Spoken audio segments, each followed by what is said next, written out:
Atlantic মহাসাগরের তলদেশে সাম্প্রতিক একটি বড় আবিষ্কার হল বিশাল আকারের মিষ্টি পানির ভাণ্ডার।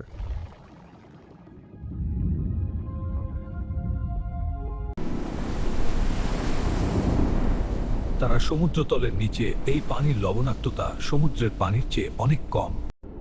আটলান্টিক মহাসাগরের তলদেশে সাম্প্রতিক একটি বড় আবিষ্কার হল বিশাল আকারের মিষ্টি পানির ভাণ্ডার বা অ্যাকুইফার। এটি মূলত যুক্তরাষ্ট্রের পূর্ব উপকূলের কাছে সমুদ্রতলের নিচে লুকিয়ে আছে।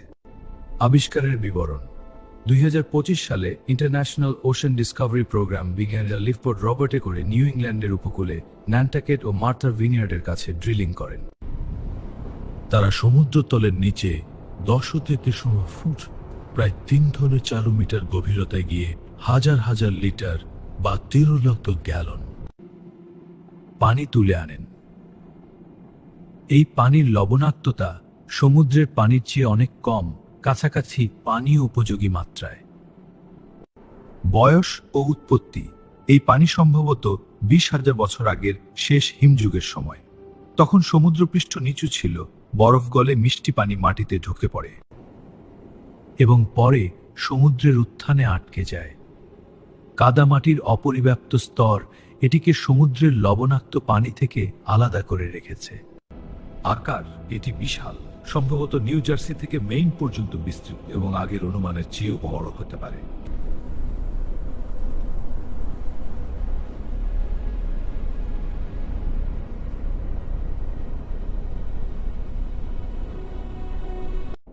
কিছু অনুমান বলছে এটি নিউ ইয়র্ক শহরের মতো বড় শহরকে যেমন 800 বছর পানি সরবরাহ করতে পারে। জলবায়ু পরিবর্তন ও খরার কারণে বিশ্বব্যাপী মিষ্টি পানির সংকট বাড়ছে। এই ধরনের ভাণ্ডার ভবিষ্যতে পানি সরবরাহের বিকল্প হতে পারে, যদিও উত্তোলন করা চ্যালেঞ্জিং ও ব্যয়বহুল। এটি ভূতাত্ত্বিক ইতিহাস, জলবায়ু পরিবর্তন এবং সমুদ্রতলের নিচের জীববৈচিত্র্য বোঝার জন্য গুরুত্বপূর্ণ। এছাড়া আটলান্টিকের তলদেশে অন্যান্য আবিষ্কারও হয়েছে।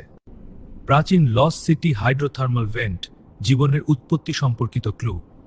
মাড ওয়েভস প্রায় 116 মিলিয়ন বছর আগের আফ্রিকা দক্ষিণ আমেরিকা বিচ্ছিন্নতার প্রমাণ।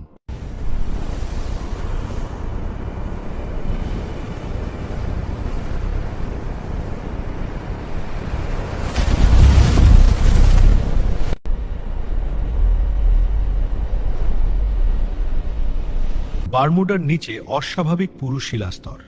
কিন্তু সাম্প্রতিককালে 2025 সবচেয়ে বেশি আলোচিত হলো এই মিষ্টি পানির ভাণ্ডার।